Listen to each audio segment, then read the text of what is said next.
반론하겠습니다. 먼저 인링크 방식의 이야기에 대해서 정말 많이 얘기해 주셨는데요. 저희 쪽에서는 이러한 부분은 댓글의 기능의 유무와 크게는 상관없다고 생각합니다. 그리고 또 아까 댓글 조작의 근본적인 원인이 포털 때문이라는 이야기를 해주셨는데, 이것은 포털의 언론 행위에 대한 규제 방침이 법적으로 부족하기 때문에 그런 것이지 댓글과는 크게 상관이 없다고 생각을 했고, 또한 사회적 이슈에 한층 더 다가갈 수 있는 것에 대한 이야기를 하려고 하는데요. 포털 사이트의 기사와 댓글 조작으로 잘못된 정보를 알게 될 수 있다는 점에서 댓글이 더 필요하다고 생각합니다. 포털 사이트의 개념은 인터넷 사용자가 원하는 정보를 얻기 위해 반드시 거쳐야 하는 사이트라는 뜻입니다. 포털은 현관문이라는 의미로 인터넷 포털 사이트는 정보 검색이나 커뮤니티와 같이 사용자가 정기적으로 이용할 수 있는 서비스를 제공함으로써 고정 방문객을 확보하여 인터넷 비즈니스로 연결됩니다. 그만큼 소통을 위한 포털 사이트는 해당 뉴스에 대한 배경 지식이 없는 사람의 경우 추가적인 사실을 알 수 있고 더욱 합리적인 가치 판단을 하게 만듭니다. 마지막으로 댓글의 주관이 쉽게 바뀌지 않는다는 것에 대한 이야기를 하겠습니다.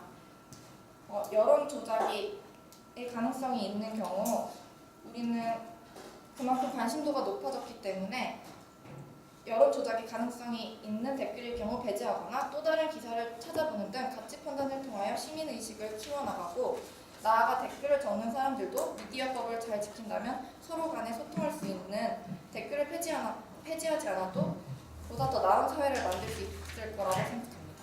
이상입니다. 찬성 측 1의 반발입니다.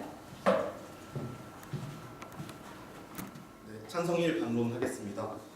대한민국의 표현의 자유가 있고 매우 소중한 권리라는 점 저희는 인정합니다. 우리는 피와 땀으로 민주화를 이뤄냈고 표현의 자유를 획득했습니다. 하지만 현재 극소수의 포털 사이트의 독점으로 여론이 형성이 되고 그 여론이 댓글을 통해서 발현된다는 것이야말로 우리가 이뤄낸 민주화와 표현의 자유를 침해하는 것일 겁니다. 결국 문제는 매크로와 같은 불법 프로그램의 활용으로 여론 조작이 가능하다는 현재 포털 사이트의 취약점입니다. 만약 순수하게 사람들이 자신의 의견을 개진할 수 있는 공간이 포털 사이트이고 그것이 댓글이었다면 저희는 그 올바른 여론과 공론자의 역할로 포털 사이트를 지지할 수 있습니다. 하지만 국정원부터 드루킹까지 우리 사회는 포털 사이트를 통해 여론을 조작하고 그것에서 자신의 이익을 얻어내려는 세력이 존재한다는 점을 알아야 합니다. 비윤리적 생각을 가진 사람들이 불법적인 과정을 통해서 작성할 가능성이 높은 포털 사이트의 댓글은 없어져야 합니다. 네이버의 댓글 정책 변경과 관련하여서 관련 실효성이 있는지에도 의문이 듭니다. 여전히 다음은 베스트 댓글 등 댓글 정책을 그대로 유지하겠다고 밝혔고, 네이버에서는 댓글에 대한 방식을 전환하고 있기는 합니다. 그 형태는 주로 한 아이디에서 댓글을 여러 개 달 수 없는 그런 방식을 제한선으로 설정하는 방식입니다. 사실 그것 이외에는 대안이 나오지 못하고 있다는 것이 네이버 입장입니다. 댓글 조작의 주범인 해커와 매크로 프로그램의 경우 고도로 진화되고 그 수단이 다양화되고 있습니다. 이미 수백 개의 아이디를 기반으로 댓글 조작은 가능하다고 합니다. 불과 2주 전에 개편된 네이버 댓글 정책에서 조작에 성공한 해커와 매크로 프로그램이 등장했다고 합니다. 여러분, 포털 사이트의 댓글을 보면서 정말 이 의견이 대다수의 사람이 선택한 의견이 여론인 것인가? 라는 의심을 해본 적 없나요? 우리는 언제나 조작된 여론이 우리의 사고를 망치는 것을 경계해야 합니다. 감사합니다.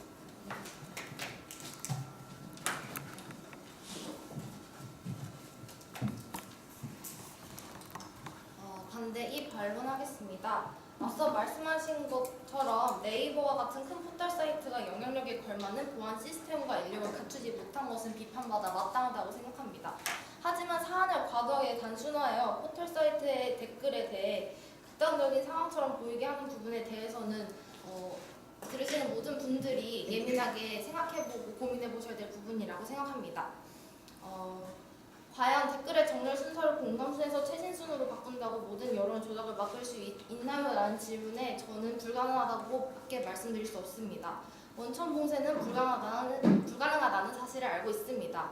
어떻게든 오해 경로를 찾아내는 특정 세력들은 다른 매크로 프로그램들을 만들어낼 것이고 어떻게든 잘못된 내용의 정보들을 퍼뜨리려 애를 쓸 것입니다.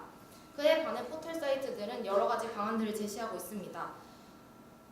정치와 관련된 댓글에는 베스트 글을 올리지 못하게 한다거나 하루에 달 수 있는 댓글 수를 20개로 한정하고 있습니다. 그뿐만 아니라 댓글과 공감을 누릴 수 있는 시간차를 10초에서 60초로 늘리는 등 여러 노력들을 하고 있습니다. 이처럼 여러 방향으로 댓글의 순기능을 침해하지 않는 선에서 많은 부작용들을 해결해 나아가고 있습니다. 두 번째로 인링크와 아웃링크에 관한 내용입니다. 포털 사이트의 뉴스는 독자를 위한 것입니다. 과연 독자들은 인링크와 아웃링크 중 어떤 것을 선호할까요? 언론사는 자사로 유입되는 아웃링크를 선호하는 것은 당연합니다. 언론사마다 차이는 있겠지만 뉴스 본문 외에 광고가 많이 뜬다는 것은 모두 아실 겁니다. 때로는 기사를 가리는 광고나 창닫기를 눌러도 닫히지 않는 광고들도 있습니다. 뉴스를 보는 네티즌들의 연령을 고려하지 않고 선정적인 사진이나 문구도 포함된 광고들도 심심치 않게 볼 수 있습니다. 이러한 지저분한 광고들은 이용자들이 쾌적한 환경에서 뉴스를 보고 정보를 습득하는 데 많은 방해가 됩니다. 뉴스를 보고 정보를 습득하는 데에는 분명 인링크의 쾌적한 방식에서 적합합니다. 게다가 네이버는 인링크와 아웃링크를 동시에 도입하고 있고 그 부분에 있어서는 독자들이 선택할 수 있기 때문에 저는 독점한다는 데에는 조금 의문이 듭니다. 네, 여기까지 하겠습니다. 자, 마지막 강의입니다. 네, 표현의 자유가 소중한 권리라는 데는 것은 모두가 알고 있는 사실입니다. 하지만 해킹과 매크로 등을 통해서 여론이 조작되고 국민이 우롱당하는 현 사태에는 분명 돌파구가 필요합니다. 이에 더해 요즘 같은 SNS 시대에 자신의 생각을 표출할 수 있는 길은 블로그, 페이스북, 트위터 등 무궁무진하게 많습니다.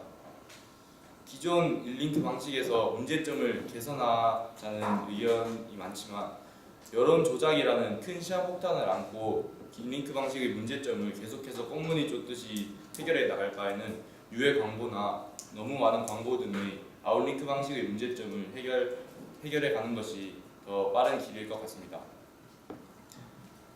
뉴스에 대한 가치 판단이 외부 세력에 의해 타의적으로 진행되고 여러분의 생각이 보이지 않는 세력에 의해 조작될 수 있다는 것이 두렵지 않습니까? 포털 사이트 댓글은 없어져야 한다고 생각합니다. 이상입니다. 반론까지